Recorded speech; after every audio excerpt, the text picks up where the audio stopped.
Shalom and welcome to another in our series of podcasts from Temple Beth Am, a dynamic center for conservative Judaism in Los Angeles. This is a recording of a teaching with TBA Rabbinic resident Jacki Honig. This coming week is Parshat Vayera, and so much happens in this parsha.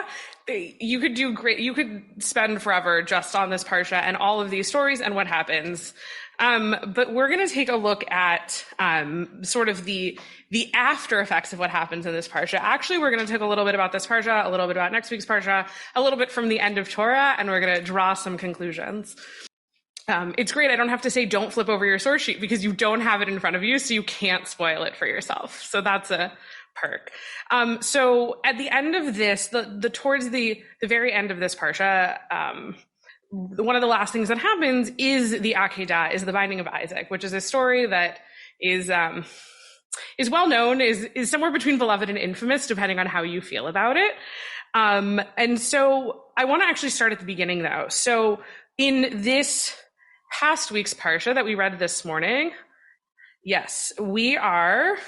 When I get there, I'm going to just summarize, and then as soon as we look at some text, we will.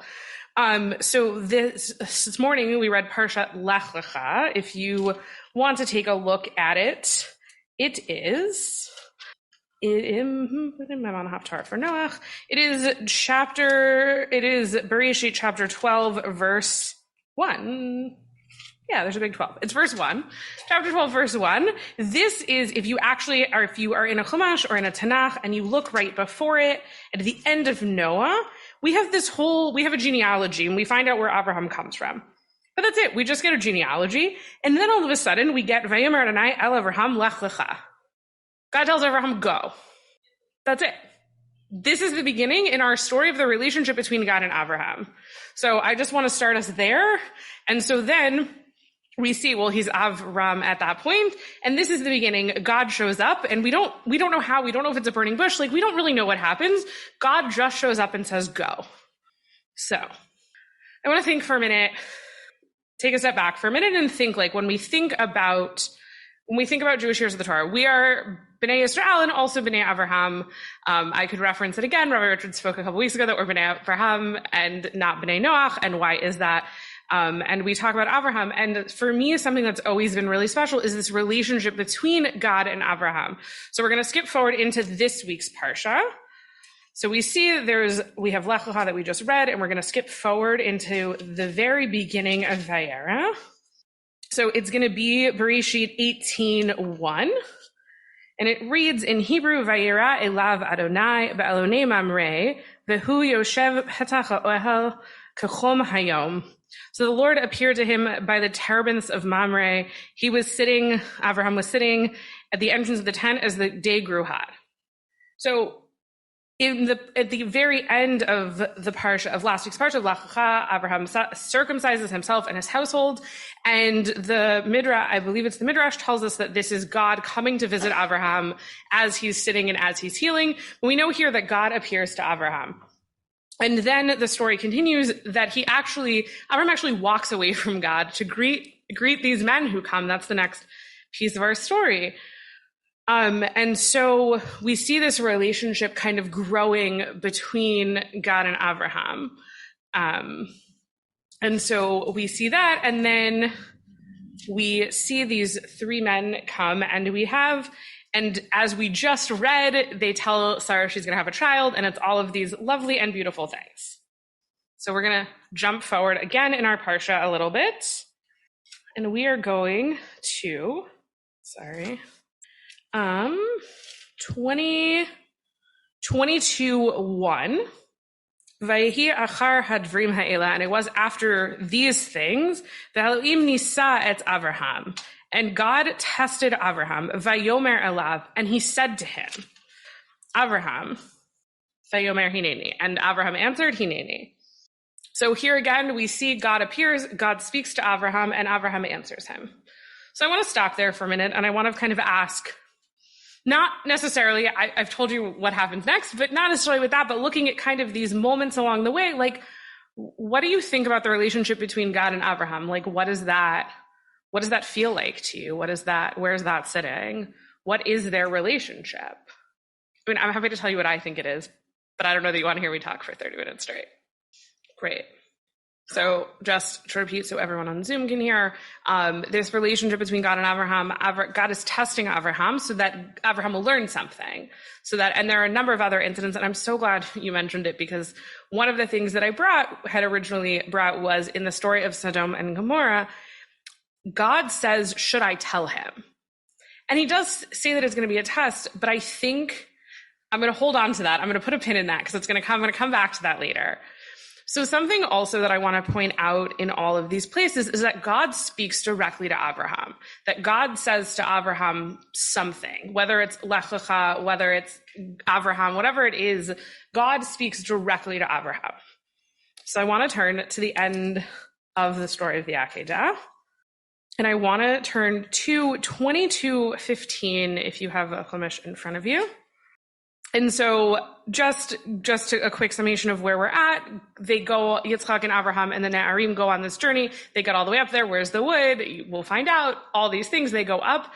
Yitzchak is laying out on the Mizbeach and is ready. Abraham has, as it says, Abraham has cast out his hand. I actually gave you the wrong verse. Sorry.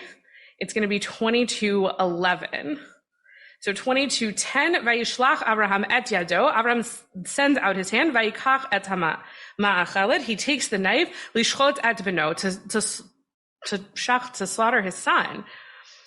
And then verse 11, Vayikra elav malach Adonai min hashemayim. Vayomer Abraham, Vayomer hineni. So, and calls to him an angel of God from heaven.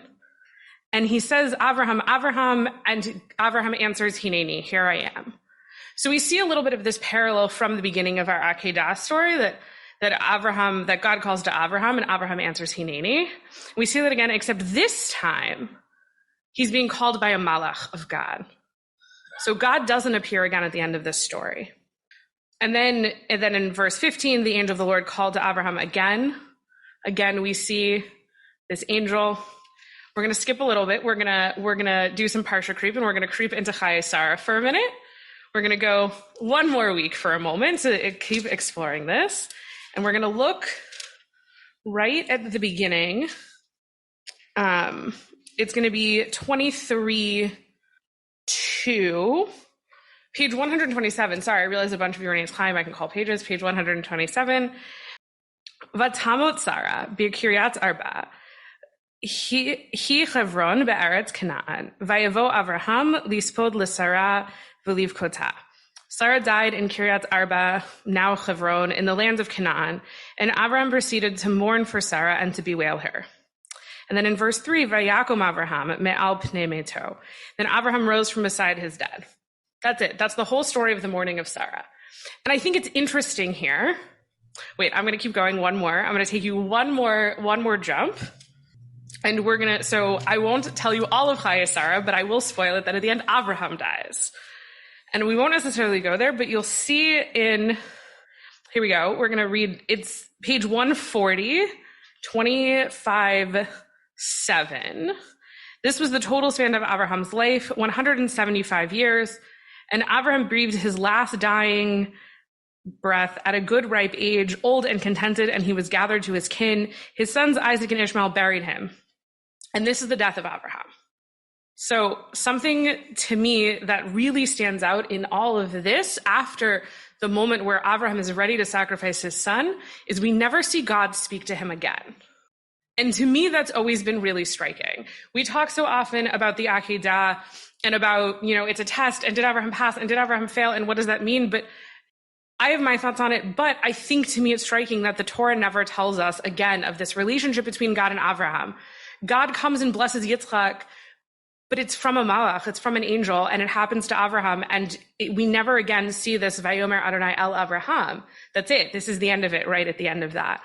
And I think it's interesting because the commentaries teach us so often that we learn from this relationship from God and Abraham, and I wish I could cite the source, and I'm sorry, but that from this relationship between God and Abraham, when God goes to Abraham to come to when he's been circumcised, when he's healing, that from that we learn we should visit the sick, and we learn all of these things. And then all of a sudden we see this happen, and we see that like God doesn't go back.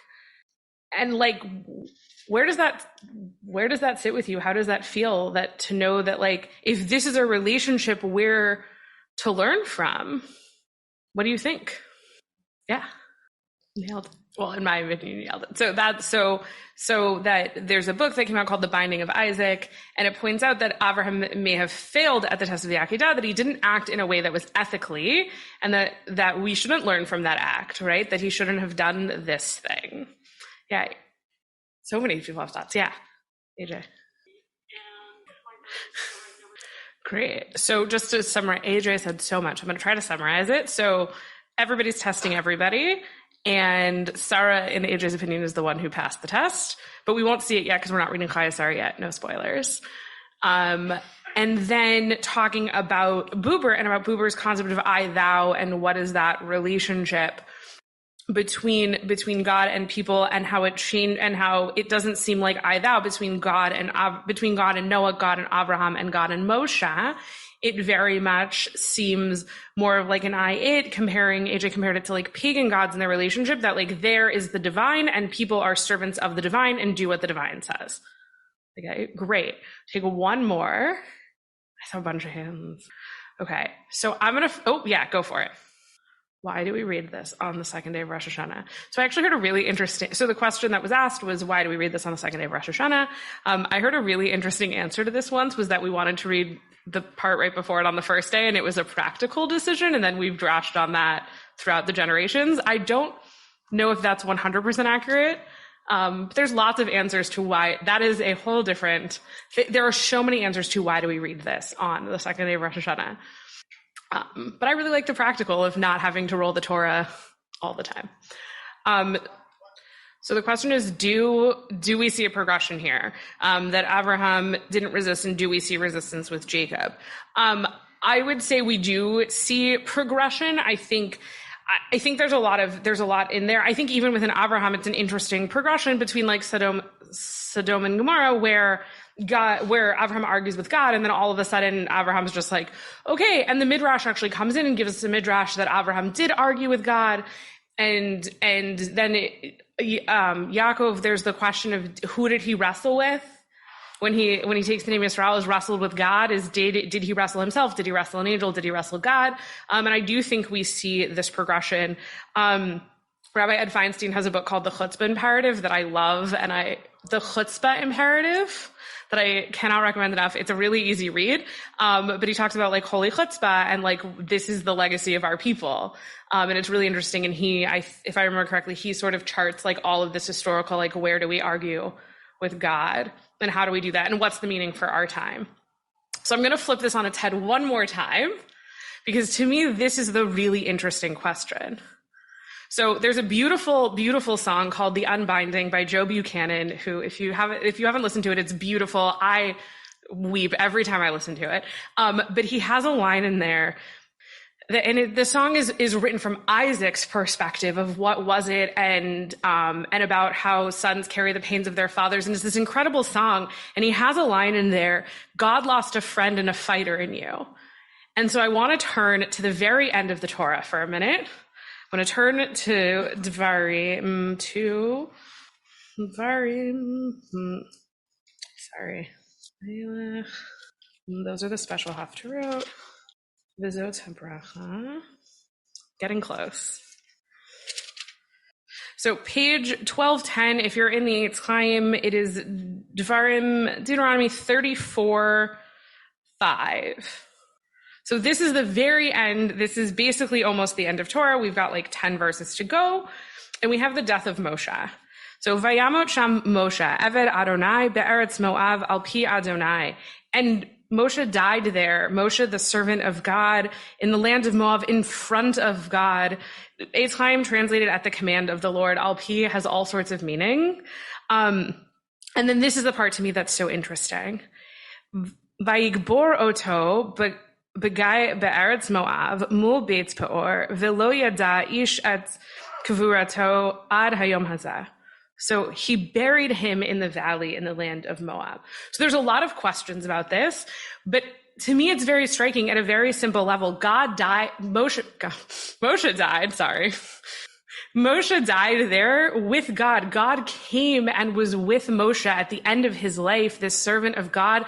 Moshe was there, and then God buried him. And we go back to this learning, what is the relationship? What is the relationship we're to have with each other? We talk about chesed tzarol emet, that the ultimate kindness is to bury someone because they can never repay you for that kindness. And here at the end of our Torah, Moshe, who maybe it could have been Abraham, we don't know, but God pays Moshe the ultimate kindness and buries him. And so my question, knowing that relationship up until the very end between God and Moshe, and seeing this with God and Abraham, does God care? Did God lose a friend that day? Did he lose a fighter? What is that relationship? And it's an open question, and it might be something to think about, and I'm happy to hear, but like, what does that say about our relationship with God also? Like, what is this kind of, what are the ways in which God cares about us as his people? Both about like caring that he does kindnesses, that God does kindness like this, but also like about the decisions we make. And like, I don't know, one more thoughtful question of like flipping it one more time. Anyone have any thoughts on it? You look like I don't want to call you out, but you've got like the thinking face. So the question is, what did Sarah think? So there's so many midrashim about what did Sarah think. I think there's a very common traditional, I don't know where it's from, but if someone does, feel free to yell it out, that Sarah dies because of this, that like Sarah finds out that this almost happened and Sarah dies. I think that's a pretty common one.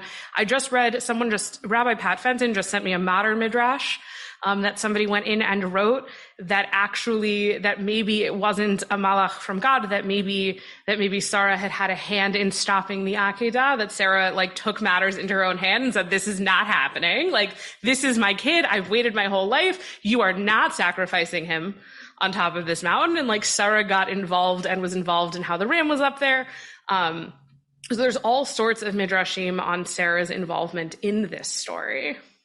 So there's definitely a test. The Torah tells us, V'nisa Abraham, the Torah definitely tells us that God tested Abraham. Whether or not Abraham failed or passed is a question of the generations. And it varies so much. I think I had thought about asking, and then I was like, I don't necessarily want to go in this direction, but like, if I asked everyone here if they thought that Abraham passed or failed, you'd probably get a plethora of answers. It's definitely something that the commentaries throughout the ages have different opinions on. And also like, we have different sensibilities now than people did then. We bring our own modern feelings on it. And that's something that I love about Torah and Judaism, is that the text of the Torah is unchanging, and it has something for our time, and it will feel different to us than it did to the medieval commentators who lived in France or who lived in Sfarad in Spain. And we really get to take it and make it our own and see, where does it sit with us today, and how does this feel to us today, and what does this tell us about our relationship with God? Yeah, Cantor Charney. So Cantor Jordy made 2 points. One was an appreciation for that, which I actually didn't think of until you just said it. So I appreciate that we see Moshe get punished for what he does in some sort of ways. And we know, and this is all happening because he doesn't enter the land. Like, he gets this kind of ultimate, and yet at the same time, God does this ultimate kindness of burying him.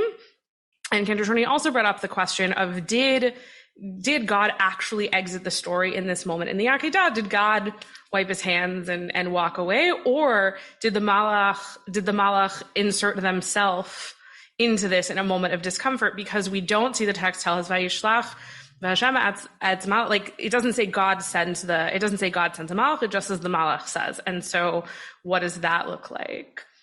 So we are one more, and then we got to go. So God did make a covenant with Abraham, and so God made a covenant with Abraham that you're in Lech Lecha, which we actually read today, that I will make you a great nation, and nations will bless themselves by you. And it's really interesting I don't know if it's, I don't want to speak for all of another religion. I know that there is at least some amount of a belief in Islam that covenant was made about Ishmael. There's like a whole interesting thing that clearly it was made about Ishmael, that Ishmael was going to be this great nation, and clearly Yitzchak was meant to be sacrificed. So we do see that, and that comes up a lot of like, and that's something that a lot of the commentators also speak about, is that, well, what, how, what, huh? Like, Abraham has been promised to be a great nation. He's supposed to sacrifice his son. Like, that's not how that works. And it's something that gets talked about a lot. So with that, though, I am going to wrap up so that we can be respectful of people's time. But thank you for going on this journey with me. And I hope you will keep thinking about that and how God feels about that. You have been listening to another in our series of podcasts from Temple Beth Am, a dynamic center for conservative Judaism in Los Angeles. If you enjoy these podcasts, we invite you to write a review on the Apple Podcast site or wherever you get your podcasts.